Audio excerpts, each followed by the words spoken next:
Hey all, எல்லோருக்கும் வணக்கம். Welcome back to my channel. It's Monday morning. Lunch box recipe தான் இன்றைக்கி உங்களோட ஷேர் பண்ண போகிறேன். இன்றைக்கி லஞ்ச் பாக்ஸ்க்கு என்ன பண்ணியிருந்தேன் பார்த்தீங்கன்னா, ரொம்ப சிம்பிளான எக் ரைஸ், கொஞ்சம் டிஃப்ரெண்ட்டான ரெசிபி.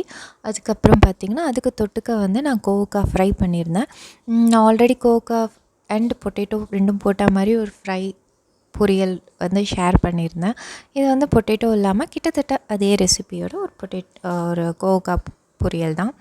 இதுக்கு நீங்கள் நார்மல் பொட்டேட்டோ ஃப்ரை இல்லைன்னா நீங்கள் நான் ஆல்ரெடி ஷேர் பண்ணியிருக்கேன் பன்னீர் ஃப்ரை, அந்த மாதிரி ஏதாவது ஃப்ரைடு வெஜிடபிள்ஸ் பண்ணக்கூடிய பொரியல், அந்த மாதிரி ஏதாவது இந்த ரைஸ்க்கு தொட்டுக்க கட்டினா நல்லாயிருக்கும். அண்ட் அதுக்கப்புறம் பார்த்திங்கன்னா இந்த எக் ரைஸில் நான் ஆனியன் அண்ட் கேப்சிகம் சேர்த்து பண்ணுறேன். நீங்கள் ஃபைனாக சாப் பண்ண பீன்ஸ், கேரட் அதெல்லாம் இருந்தால் கூட நீங்கள் சேர்த்து கட்டலாம், சேர்த்து பண்ணலாமா அந்த ரைஸை. ஃபஸ்ட்டு இப்போ நான் கோவக்காய் சாப் பண்ணிட்டேன். நான் குக்கரும் வச்சிட்டேன் சாதம். சொதட்ட சாதம் ஆறுனதுக்கப்புறமா நம்ம கிளறுனா உடையாமல் உதிரி உதிரியாக வரும். அதனால் ஃபஸ்ட்டு சாதம் வச்சு ஆற வச்சிடுறது. அதுக்கப்புறம் நான் கோவக்காலாம் கட் பண்ணி இப்போ கோவக்காய் ஃப்ரை பண்ண போகிறேன்.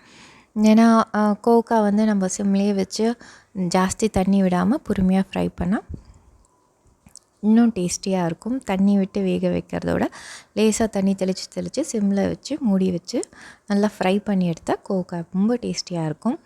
இப்போ நான் கோவக்காய்க்கு தாளிக்கிறதுக்கு பார்த்திங்கன்னா கொஞ்சோண்டு எண்ணெயில் கடுகும் சோம்பும் தாளிச்சிட்டு அதுக்கப்புறம் நறுக்கின கோவக்காய் போட்டு ஃபஸ்ட்டு நல்லா வதக்கிடுங்க. அதுக்கப்புறமா கொஞ்சம் உப்பு சேர்த்து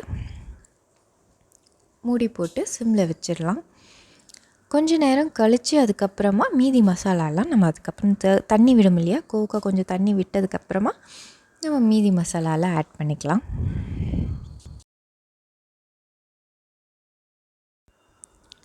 கோவக்காவை நான் இப்போது சின்ன தீ பக்கம் மாற்றி வச்சுக்கிறேன். ஸோ தட் நான் இதுலேயே இப்போது எக் ரைஸ் தாளிக்கலாம். இப்போ காயில் கொஞ்சம் தண்ணி விட்டுருச்சு. தண்ணி விட்டதுக்கப்புறமா நான் மசாலாலாம் ஆட் பண்ணிக்கிறேன். ஒரு 5 நிமிஷம் கழித்து ஓப்பன் பண்ணி பார்த்திங்கனாலே தண்ணி விட்டுருக்கோம். இப்போ நம்ம ரெகுலர் மசாலா எல்லாமே ஆட் பண்ணிக்கலாம். லைக் மஞ்சத்தூள், காரப்பொடி, வெறும் மிளகாய்த்தூள், தனியாத்தூள், அதுக்கப்புறம் பார்த்திங்கன்னா ரோஸ்டட் ஜீரா பவுடர், வறுத்து அரைச்ச ஜீரகப்பொடி, அப்புறம் கொஞ்சமாக சோம்பு பொடி. நீங்கள் தாளிப்பில் சோம்பு போட்டிருக்கேன், அது கொஞ்சமாக போட்டிருக்கேன். ப்ளஸ் நான் சோம்பு பொடியும் போடுறதால கொஞ்சமாக தாளிப்பில் போட்டேன். ஒருவேளை உங்கள்கிட்ட சோம்புத்தூள் இல்லை அப்படின்னா நீங்கள் தாளிப்புலேயே கொஞ்சம் அதிகமாக சோம்பு போட்டு தாளிச்சிக்கோங்க. சோம்பு நல்லா பொரிஞ்சதுக்கப்புறமா காயை ஆட் பண்ணிக்கோங்க. கோவக்காய்க்கு சோம்போட ஃப்ளேவர் ரொம்ப நல்லாயிருக்கும். லைக் அந்த காயோடு நல்லா சேரும். தனியாக உங்களுக்கு சோம்பு தெரியாது, பட் காயோடு அந்த ஃப்ளேவர் நல்லா சேரும், நல்லாயிருக்கும். லேசாக தண்ணி தெளித்த மாதிரி கொஞ்சமாக தண்ணி விட்டுட்டு மூடி போட்டு சிம்லேயே வச்சுருங்க. காய் நல்லா வேகட்டும்.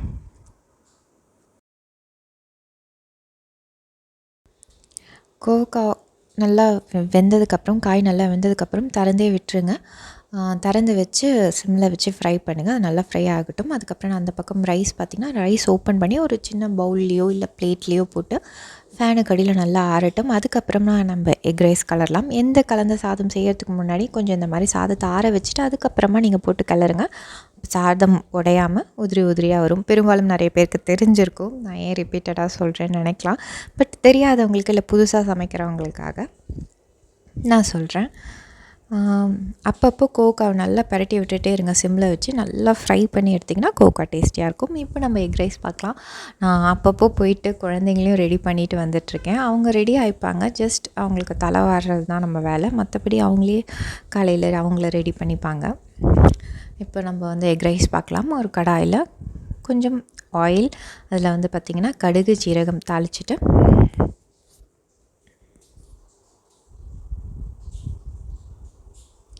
பொடியாக நறுக்கி வச்சுருக்க வெங்காயம், அது கூட காஞ்ச மிளகாய், அப்புறம் கருவேப்பிலை, இது எல்லாத்தையும் சேர்த்து நல்லா வதக்கிக்கோங்க. வெங்காயம் ப்ரௌன் ஆகிற அளவுக்கு வதக்கணும்னு அவசியம் கிடையாது. சும்மா கண்ணாடி பதத்துக்கு வதக்கினா போதும்.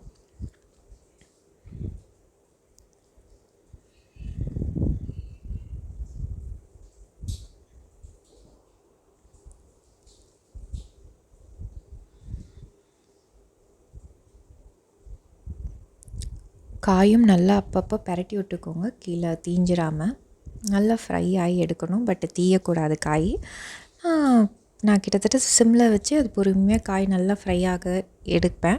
அப்போ தான் டேஸ்டியாக இருக்கும். அதனால தான் ஃபஸ்ட்டே காய் தாளித்து விட்டுருவேன். இப்போ பார்த்திங்கன்னா நான் கொஞ்சமாக ஒரு 1/2 டீஸ்பூன் வந்து ஒரு ஜிஞ்சர் கார்லிக் பேஸ்ட் அதை ஆட் பண்ணியிருக்கேன். அதுக்கப்புறமா கொஞ்சமாக கேப்சிகம் சாப் பண்ணி வச்சுருக்கேன். கேப்சிகம் போட்டு ஒரு 2 மினிட்ஸ் நல்லா வதக்கிக்கோங்க. நீங்கள் கேரட் இல்லை பீன்ஸ் இதெல்லாம் வந்து நல்லா ஃபைனாக சாப் பண்ணி வச்சுருந்தீங்கன்னா அதை கூட நீங்கள் அந்த எக் ரைஸோட ஆட் பண்ணிக்கலாம்.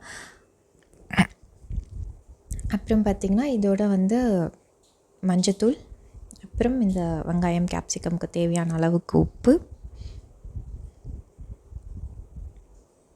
இது கூட பார்த்திங்கன்னா கிச்சன் கிங் மசாலா அப்படின்னு ஒன்று இருக்குது இல்லையா, நான் நிறைய ரெசிப்பியில் யூஸ் பண்ணியிருக்கேன்.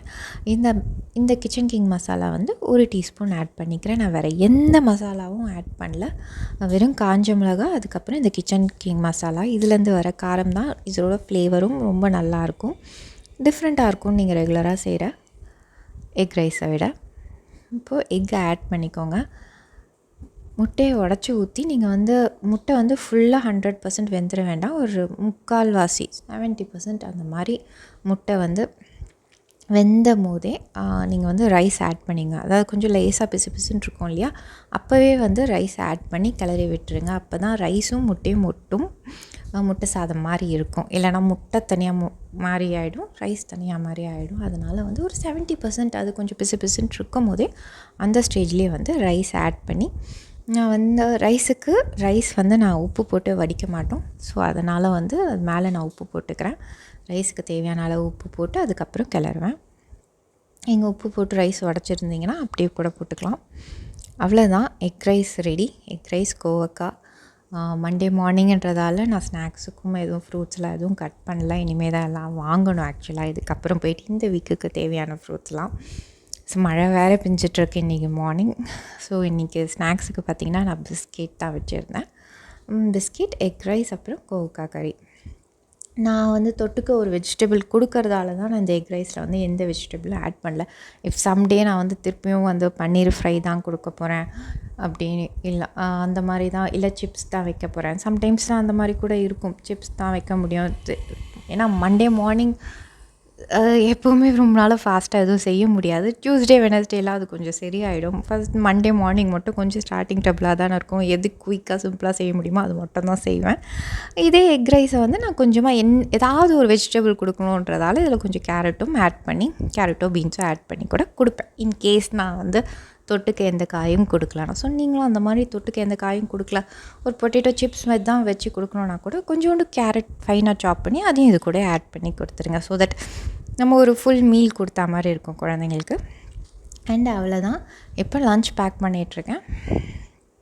இந்த வீடியோஸ் அண்ட் இந்த ரெசிபீஸ் உங்களுக்கு பிடிச்சிருந்தா டூ சப்ஸ்கிரைப், லைக் பண்ணுங்கள். எனக்கு ரொம்ப பெரிய சப்போர்ட்டிவாக இருக்கும் அண்ட் என்கரேஜிங்காக இருக்கும். லைக்கும் நீங்கள் சப்ஸ்கிரைபும் பண்ணால். அண்ட் தேங்க்யூ ஃபார் வாட்சிங்.